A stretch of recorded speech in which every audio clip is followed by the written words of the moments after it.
Ratchet and Clank is a reboot of the much beloved Ratchet and Clank, but it's also a movie tie-in game for Ratchet and Clank.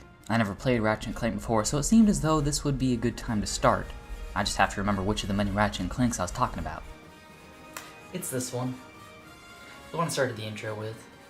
Immediately on starting, one's eyes are drawn to the stunning beauty the game displays. The game hits the player with unrelenting blasts of color within a style filled by childish whimsy. Even when the game takes a break from lush greenery to stroll through harsh industrial wastelands, it never ceases to impress. There's clearly an immense amount of craftsmanship put into the game's visuals, and that hard work pays off by creating an atmosphere rich in, well, pure joy. In fact, if I had a series where I reviewed games in one word, Ratchet and Clank would be joyful. This Ratchet and Clank, by the way. Not this one. I never played this one. While the game's visuals may be its most striking feature, the game as a whole is a well-orchestrated concerto of fun, where each individual piece works seamlessly together to create happiness, something I find lacking in many games of the day. Take the most simple of pleasures as an example of the incredible glee-producing capabilities the game possesses. Ratchet has a wrench.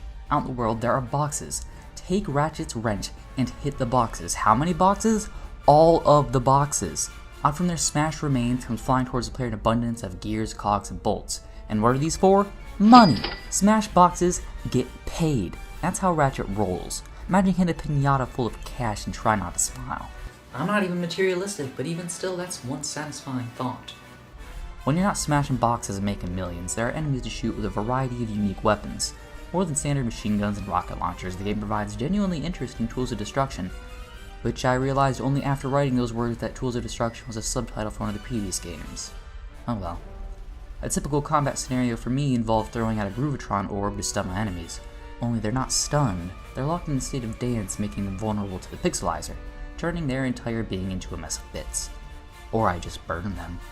Burning people trapped in a state of manufactured delight is a great time, as it turns out. Ratchet and Clank. Fun for the whole family.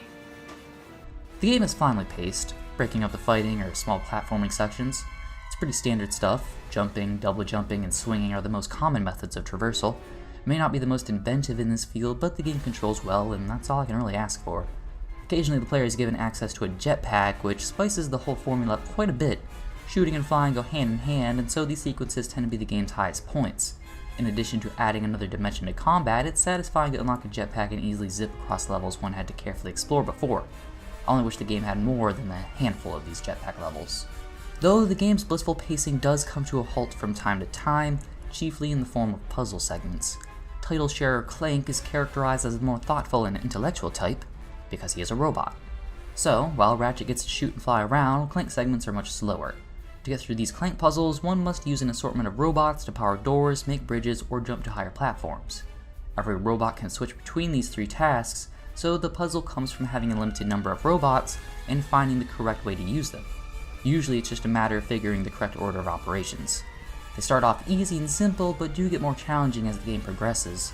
This is as one would expect, but the time I spent doing these puzzles only allowed me to reflect on how much more fun I'd be having playing as Ratchet. Shooting things, breaking boxes, getting paid. I found trespasser puzzles to be even less enjoyable.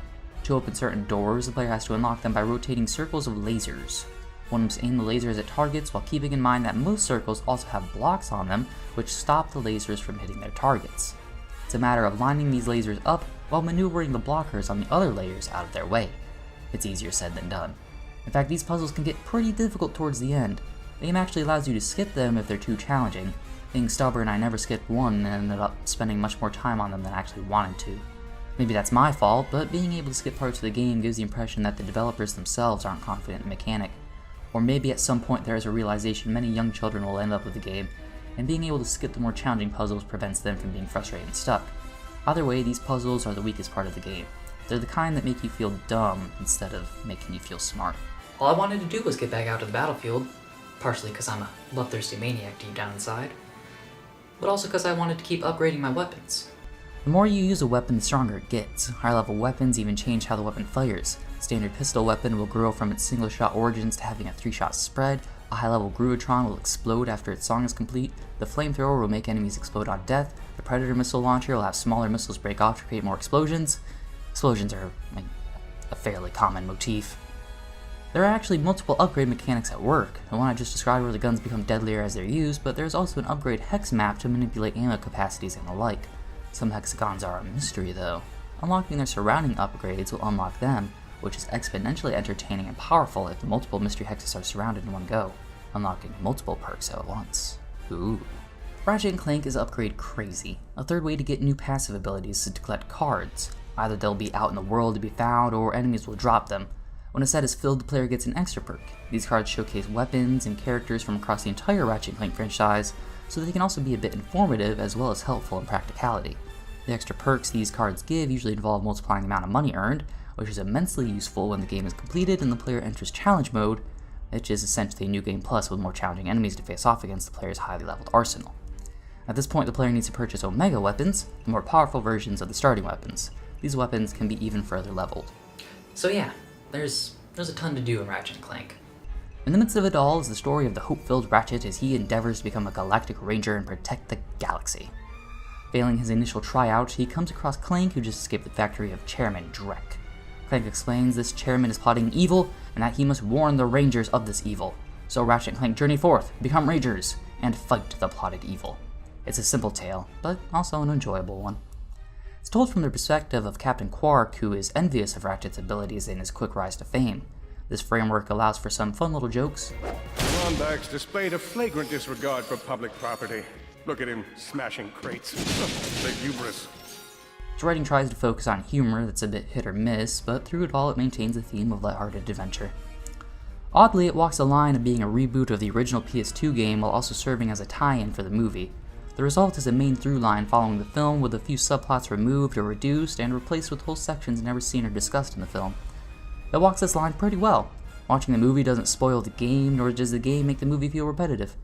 The movie has more character development, while the game has more settings to rampage through.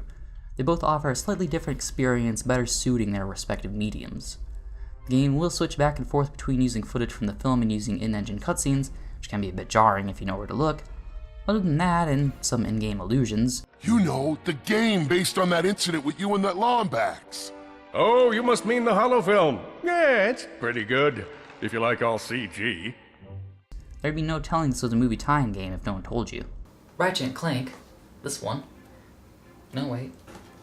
this one is a game sure to bring a smile to anyone. I'm sure there's a very good reason for transporting killer fish.